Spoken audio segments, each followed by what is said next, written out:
everyone, welcome back to my channel. This is for faith and motherhood and everything in between. How are you doing today? I'm super glad that you chose to be in this space at this time, and hope you enjoyed your Christmas season and the New Year. This is just my being the first video I'll be releasing in the New Year, so Happy New Year to you. If it's your first time on this channel, you're welcome, and if you're an existing viewer, thank you for choosing to be here once again. You are the reason why I'm here, because you're able to watch the video and you chose to. That is why all this content keeps flowing out every week, so thank you. In case you haven't subscribed yet, don't forget to click on the subscribe button to mean the world to me if you subscribe. That way YouTube can also get it to more people as well. Today's discussion is going to be based on two questions. Does God respond to my crying out? Is God moved by my tears?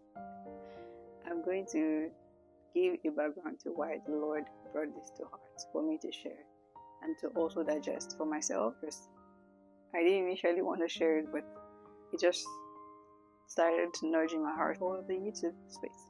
So, what led us here?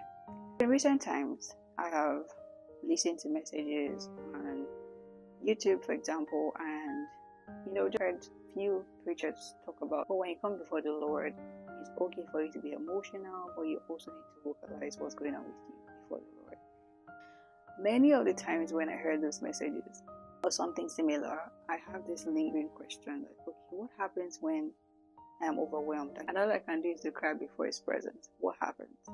Is that need of mine or that overwhelming state remains because the Lord didn't hear me in that moment? And I didn't know that I still had that question lingering.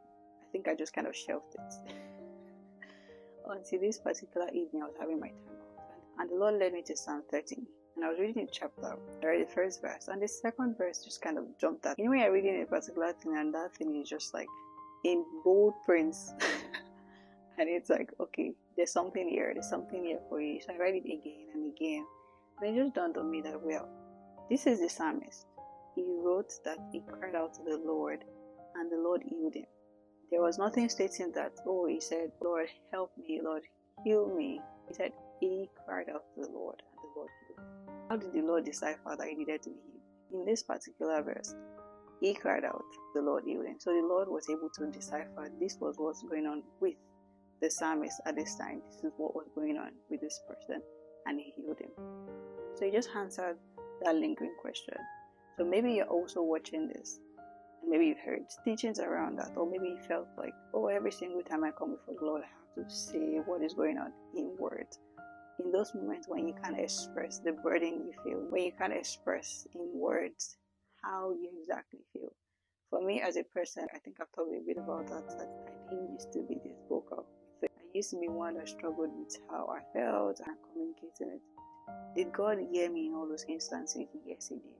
And that's why when I heard these teachings about God doesn't hear when you don't vocalize it in words, it just kind of troubled my heart. Like, okay, so who are they listening to me all those times? Because I got answers. In those moments when I could only cry before the Lord, I still got answers. Like the word that will come to my heart to read in the Bible, or somebody who just at that instance sent a message, just giving me the right and needed word to answer what was going on that I couldn't vocalize. Definitely is the Lord. And so I just felt like, okay, what's going on? There's this contrast to what I've experienced and what I'm listening to. So it was needed for the Holy Spirit to address it that night, and that's why He also nudged me to share with you in this space. Another story I want to talk about is the story of Hannah. That is the mom of Samuel. Yes, Prophet Samuel. And her co-wife, the second wife of her husband, children, she didn't have. And this person, Penina, was always pestering her. Elkanah, which is their husband, was always trying to comfort and encourage her, but she knew she needed to have her own child, so that this whole ridicule and things that she was facing with the other wife was going to cease. And it got to a point where she couldn't hold it in any longer. She went before the Lord in the temple and she cried out. She cried before the Lord. And I'm going to display it on the screen right now.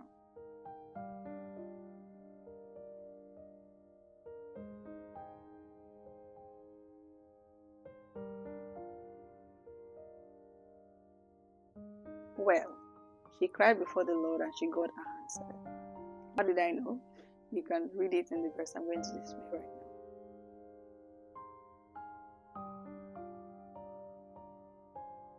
So dear viewer, just to recap what I've said so far, the Lord hears you. You know, the sovereign nature of God is there are things that we might not be able to vocalize in our words, but He knows the intent of your heart. When you don't have the right words to say it, going before the Lord, and if all you can do is to cry, please, it's important to still go before the Lord and do it. Don't wait until when you feel like you have a grasp of everything, because then the enemy is going to try to patch on bits and pieces that is lingering, those loopholes here and there. Whereas you can go before the Lord, and if all you can do is to cry, please go before the Lord and do that, because He hears you. Just as I've shared in these two verses, I would encourage you to read for yourself and meditate on it. A funny scenario that the Holy Spirit brought to mind when I was writing down the notes, because I really didn't want to talk about this initially. I thought it was just for me until He nudged me to share it. So when I was penning it down, and He brought this funny scenario to mind, that what happens to a woman that is going through labor? Maybe she's having delay with it, and she's praying her heart. That means it's not audible, but she's praying her heart, and she's screaming because she's like trying to push out the child. The only thing every other person around you can hear that's audible enough is the groaning, all of that emotion that's going on with her, because there's so much going on, especially for someone that's going through vaginal birth, and she's praying her heart. Would the Lord still not hear in that instance? Definitely the Lord hears. So it was a funny scenario, and I laughed when you brought it to mind. But it was just trying to buttress the fact that there are instances where you really cannot express who is doing you, what's going on with you, with words. And in those instances, He hears you. Always, at all times. In whatever stage and phase of life you're in, He hears you.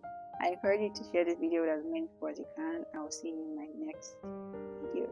Love and light.